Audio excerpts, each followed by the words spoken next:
c'est le plus important. Même si vous êtes deux requins qui sont hyper complémentaires, si vous avez des valeurs qui sont diamétralement opposées à celui de l'associé, ça va pas le faire, c'est sûr et certain.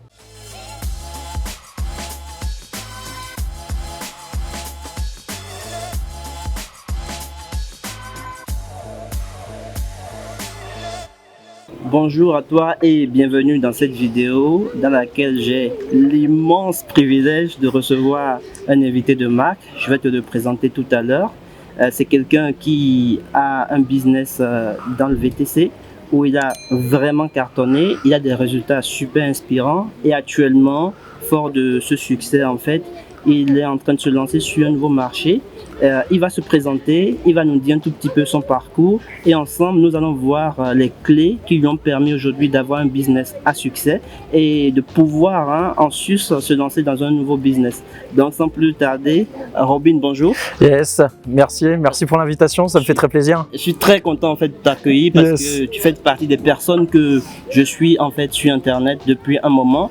J'ai vu vos résultats en fait dans le VTC et cela m'a vraiment inspiré et surtout avec le nouveau business que vous êtes en train de lancer, je me suis dit tiens, cela peut apporter énormément de valeur aux personnes qui me suivent et c'est dans ce cadre-là qu'on a cette interview. Alors bienvenue Robin. Merci à toi. Donc pour vous faire une petite présentation assez simple de notre aventure entrepreneuriale à moi-même et Hamza, mon associé qui n'est pas là aujourd'hui. Donc on a décidé de se lancer sur le secteur du VTC tout simplement parce que en 2014-2015, c'était vraiment un marché de niche. Avec la démocratisation de l'application Uber, tout simplement ça révolutionner les modes de transport. Ça veut dire qu'il y a une vraie mutation de la manière dont on se transportait. Avec un simple smartphone, on pouvait tout simplement commander un VTC. Donc commander un VTC, c'est tout simplement un chauffeur avec un véhicule et en 2-3 minutes, il était en bas de chez nous. Quand on connaissait la qualité de prestation des taxis et parfois dans certains endroits, à certaines heures, c'était vraiment très compliqué, et ça a été une alternative qui a complètement révolutionné les modes de transport. Donc un jour, Hamza a pris un VTC et monté dans ce VTC et a posé certaines questions, notamment comment vous faites pour avoir des clients. Et la personne a répondu en fait c'est très simple, on se connecte à une application et c'est cette application qui nous envoie des clients. Et là Hamza est venu me parler, il m'a dit faut que tu vois cette application Uber, c'est exceptionnel, on a des clients en illimité, faut qu'on fasse quelque chose dans ce secteur d'activité là.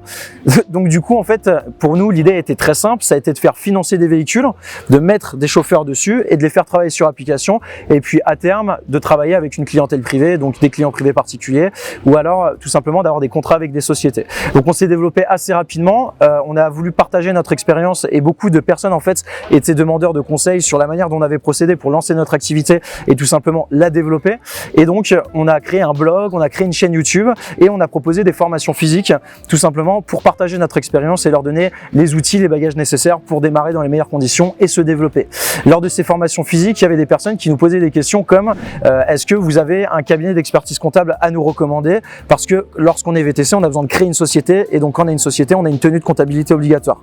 Donc moi j'ai eu 5 sur 20 en comptabilité en école de commerce, Hamza est issu de l'hôtellerie-restauration, donc la compta c'était pas notre délire du tout. Mais on s'est dit en fait au lieu d'externaliser, de faire de la sous-traitance avec un cabinet partenaire, on s'est dit mais pourquoi pas créer notre propre cabinet d'expertise comptable. Et là en fait on a rendu l'impossible possible, ce que personne n'avait jamais fait, c'est-à-dire deux jeunes de 21 et 22 ans, ont créé le premier cabinet d'expertise comptable, donc là en l'occurrence spécialisé dans le VTC. Donc pour ce faire, vous allez me demander mais tu fais comment si t'es nul en compta? Et donc du coup on s'est associé à un expert comptable, on lui a présenté le projet et on a construit ensemble cet empire autour du VTC. Il faut savoir qu'en un an, donc c'était un marché très niché, en un an on est devenu leader de notre marché sur la comptabilité en France, donc ça allait très vite. Et en parallèle de ça, il y avait encore d'autres personnes qui nous demandaient, parce que quand on veut devenir VTC, faut passer un examen pour avoir la carte, et pour passer cet examen, vous devez passer une formation qui n'est pas obligatoire mais fortement recommandée.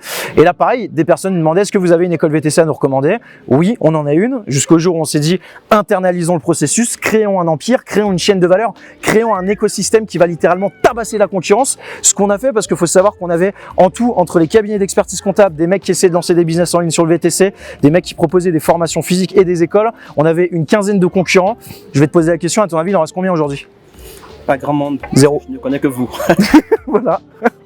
Voilà, donc en fait, pourquoi du coup, si vous voulez, on a réussi à broyer la concurrence entre guillemets, c'est vraiment la force et la puissance de cet écosystème qu'on a créé. C'est en créant un écosystème que vous allez pouvoir court-circuiter la concurrence, que vous allez pouvoir proposer des offres qui seront ultra concurrentielles. Quand par exemple une école VTC va proposer une formation à X prix, nous on va proposer la création offerte, on va proposer 2 mois de comptabilité avec, on va proposer une formation en ligne avec, on va proposer des business plans, des prévisionnels, énormément de choses. Et donc du coup, c'est comme ça qu'on a pu faire très mal à la concurrence et se positionner en tant que leader très rapidement.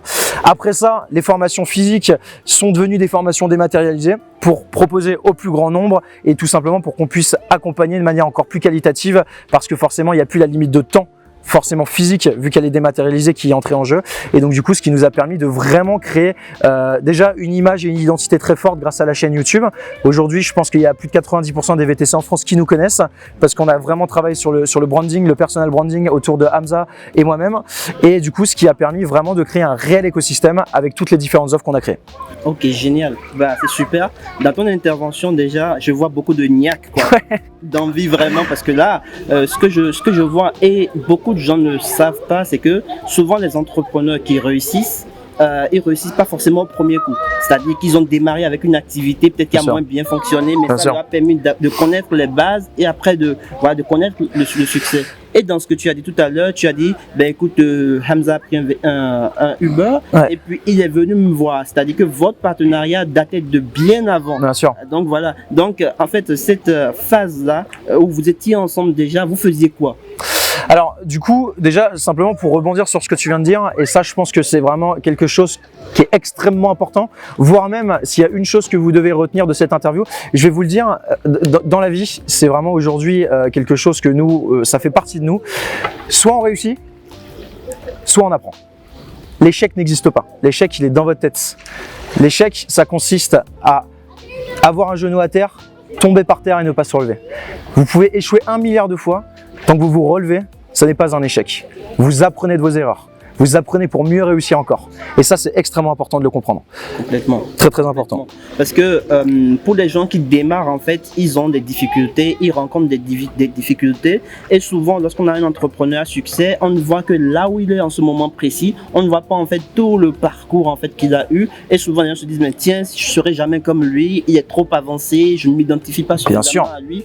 Donc, c'est très intéressant de temps à autre en fait de faire tomber le masque bien sûr. Et voilà en toute humilité dire aux gens écoutez j'ai connu en fait cette phase là d'incertitude mais voilà comme tu viens de dire en fait tu as un genou à terre, tu lâches pas l'affaire, tu te relèves, tu apprends et c'est ça qui fait que en fin de compte tu as du résultat. Je vous le dis simplement si tu veux devenir entrepreneur j'espère que tu aimes bien prendre des grosses tartes dans la gueule parce que la capacité d'un entrepreneur à réussir c'est sa capacité à encaisser de prendre des tartes et de prendre des gifles parce que le parcours d'un entrepreneur, vous voyez tout ce qui est beau dans les vidéos, tout ce qui réussit, parce que bien évidemment, on va pas vous montrer là où on est en train de galérer à mort, mais c'est le parcours d'un entrepreneur est un parcours parsemé d'embûches, de difficultés, et c'est là où vraiment ça va être votre capacité à surmonter ça. Il y aura des remises en question, il y aura des difficultés, il y a des fois vous allez vous dire j'ai envie d'arrêter, j'ai envie d'abandonner, mais il faut vraiment ne pas oublier son objectif, ne pas oublier pourquoi on le fait.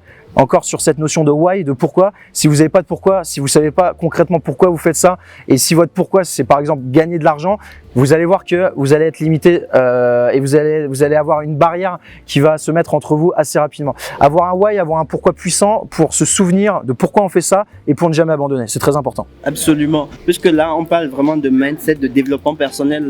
Je vais te poser la question, si c'est pas de l'indiscrétion, c'est quoi aujourd'hui, qu'est-ce qui te drive aujourd'hui, le niveau auquel tu es aujourd'hui? Par exemple, voilà, vous êtes dans le Tout Combat Club, vous avez pas mal d'accomplissements, c'est sympa, vous êtes leader dans votre domaine d'activité. Aujourd'hui, en fait, qu'est-ce qui te drive? Qu'est-ce qui te donne encore cette niaque, cette faim, en fait, de continuer, d'aller plus loin, d'apporter plus de valeur? Qu'est-ce qui te drive, Robin? Bien sûr. Alors, il y a 3 ou 4 éléments principalement aujourd'hui qui me drive. Donc, la première, si je puis dire, c'est on est positionné sur le secteur du VTC. Et il faut savoir que le secteur du VTC, c'est un marché qui est quand même très particulier parce que 90% des acteurs sont issus de l'immigration ou sont issus de la forte précarité. Ce qui veut dire que c'est des personnes qui n'ont pas eu les mêmes égalités et les mêmes chances que par exemple moi, qui suis blanc. Je le dis très sincèrement parce que c'est ce que j'ai pu voir. Et lorsqu'on a commencé, nous on s'est positionné sur le VTC, c'était simplement par opportunité pour faire de l'argent. Au début, c'est ce qu'on voulait faire. Et c'est de là qui en fait, au fur et à mesure qu'on a accompagné les VTC, au fur et à mesure qu'on a accompagné nos clients et qui nous regardaient droit dans les yeux, qui nous racontaient leurs histoires, qu'on a vraiment compris qu'en fait, il y avait quelque chose de beaucoup plus important que ça. Quand les personnes nous expliquent que pendant toute leur vie, elles ont subi des discriminations socio-professionnelles parce qu'elles ont un nom à consonance étrangère, parce qu'elles ont des origines différentes, parce qu'elles n'ont pas l'expérience professionnelle, qu'elles n'ont pas le CV qu'il faudrait, alors qu'on est dans un pays en 2019 qui prône liberté, égalité, fraternité, et ben ça, dans un premier temps, ça m'a tout simplement révolté parce que aujourd'hui, je le dis et je l'assume haut et fort, nous ne sommes pas dans un pays qui propose les mêmes libertés, égalité et fraternité pour tous les citoyens français. Et ça, c'est quelque chose, sincèrement, qui me drive. C'est un de mes pourquoi, de pouvoir aider ces personnes-là, de pouvoir les transformer, de pouvoir justement leur donner cette possibilité d'être fiers, que leurs proches soient fiers d'eux, qu'ils soient tout simplement épanouis personnellement et professionnellement grâce à leur activité professionnelle et tout simplement qu'ils aient aussi cette chance d'insertion professionnelle dans notre société qui ne donne pas cette chance-là, malheureusement, à toutes les personnes. Donc ça, c'est la première chose qui est pour moi importante et c'est pour ça aujourd'hui qu'on le fait et que je le fais plus avec les tripes qu'avec le cœur, qu'avec ce que vous voulez. C'est vraiment, voilà, c'est ici quoi. Ça te touche vraiment. Ça me touche, je suis très sensibilisé par ça. Donc ensuite, il y a la deuxième chose, c'est le challenge de créer un empire, le challenge de se remettre en question, le challenge de pouvoir devenir une meilleure personne pour avoir un meilleur business. Donc c'est vraiment, voilà, essayer de voir le plus grand possible. Il faut savoir que pour moi dans la vie, il y a absolument tout qui est possible. La seule limite, elle se trouve ici. Et il n'y a rien qui peut se mettre entre vous si ce n'est ici. Donc il y a vraiment ce challenge et cette dimension de voir extrêmement grand et avec aucune limite. Ça, c'est la deuxième chose. La troisième chose, c'est que j'ai envie de créer un empire pour avoir les fonds nécessaires pour à terme, et j'espère le faire le plus rapidement possible, sauver les orang-outans. Parce que j'ai eu une expérience en Indonésie quand j'avais 11 ans où j'ai eu la chance de faire un trek sauvage à Jakarta, donc pendant 2 semaines avec mon père et mon frère, et où un orang-outan sauvage nous a suivis pendant 1 semaine et où j'ai tissé des vrais liens d'amitié, j'ai eu une vraie relation d'amitié avec cet orang-outan sauvage. Et donc après, quand j'ai grandi et que j'ai appris grâce au Nutella et compagnie et à la déforestation en Indonésie avec l'huile de palme que les orang-outans étaient en train de se faire décimer et que dans 50 ans, a priori, il n'y aurait plus aucun orang-outan sauvage, c'est un de mes pourquoi que je veux laisser ma patte. Et enfin, le quatrième, et là, c'est encore une fois que je vous dis que voir grand, c'est important et qu'il faut croire en soi, il faut croire en son plein potentiel. La quatrième chose que je veux faire, et c'est vraiment mon why ultime, c'est sauver la planète plus tard. Aujourd'hui, on est à un stade critique écologiquement et je suis persuadé qu'avec les outils, aujourd'hui notamment des réseaux sociaux, on a ce pouvoir de changer les mentalités et de faire quelque chose pour sauver notre planète écologiquement. Et ça, c'est ce que je veux faire. Et pour ça, ça nécessite des fonds, ça nécessite d'être un leader, ça nécessite d'avoir une voix, d'avoir un message qu'on incarne pour vraiment toucher le monde entier. Et c'est ce que je veux faire plus tard. Génial. Bah écoute, tu as partagé en fait quatre choses qui te drive et vraiment c'est profond. Quand tu parles, on sent que ça vient des tripes, on sent que tu le ressens en fait au plus profond de toi. Ouais. Je m'attendais pas à cette histoire sur les orang-outans. Qui l'aurait cru? Ouais, je pense que... on vient de le découvrir. Ouais. Et puis vraiment c'est top. Le dernier but ultime, ce que tu es en train de dire, sauver la planète. On parle effectivement beaucoup d'écologie. Il y a une prise de conscience qui se fait. Il y a des choses qui se mettent en place. On secoue un peu le cocotier, comme on dit. Et vraiment c'est quelque chose qui doit en fait faire partie intégrante des objectifs de tout le monde, je vais dire. Parce que qu'est-ce qu'on veut laisser après à nos enfants? Bien sûr. Bien sûr. Et vraiment, c'est intéressant ce que tu viens de partager. Dans la même démarche, je voudrais te poser une question qui me revient en tête souvent quand je te vois, toi et Hamza. C'est que vous formez un très bon duo. Ouais. Et vraiment, il y a beaucoup de gens aujourd'hui qui veulent avoir un associé, prendre un associé, travailler en groupe, mais qui ont des réserves, qui ne savent pas comment s'y prendre, ou bien qui ont des désillusions avec un associé qui ne s'est pas avéré être la bonne personne. Dis-moi un tout petit peu comment est-ce que ton duo fonctionne avec Hamza, comment est-ce que vous arrivez depuis tout ce temps à être ensemble et puis à viser toujours le next level ensemble et à apporter plus de valeur. Alors déjà, le premier truc, c'est que très sincèrement, moi je m'estime très chanceux d'être tombé sur Hamza parce que voilà, c'est, on va dire, par complémentarité, c'est un loto. Notre complémentarité, c'est un loto. On a eu beaucoup de chance de tomber l'un sur l'autre. Moi, sans lui, je pourrais pas faire grand-chose, et lui sans moi, ça serait aussi plus compliqué. Ça, c'est une certitude. Déjà, la première chose, si vous décidez de vous associer, parce que j'ai quand même 11 associés différents, malgré Hamza, sur mes autres sociétés, et forcément, parmi les 11, il y en a avec qui ça s'est mal passé, avec qui ça se passe pas très bien. La première chose que je peux vous dire, c'est ne vous associez pas à une personne que vous ne connaissez pas. Ça, c'est mon premier conseil. Je pense que c'est un conseil qui est avéré, parce que il y a une statistique qui était sortie sur l'INSEE qui disait que plus de 90% des associations allaient au divorce au bout de 2-3 ans, à partir du moment où elles se connaissaient pas. Voilà, ça c'est la première chose. La deuxième chose, donc ça par contre c'est plus moi, ce qui me concerne moi, faites attention à ne pas vous associer avec des personnes avec qui vous êtes trop proches, par exemple des amis, parce que dans le business, des fois ça va, mais des fois ça va pas. Et en tout cas, c'est me concernant, je n'irai pas prendre le risque de gâcher une amitié pour du business, jamais.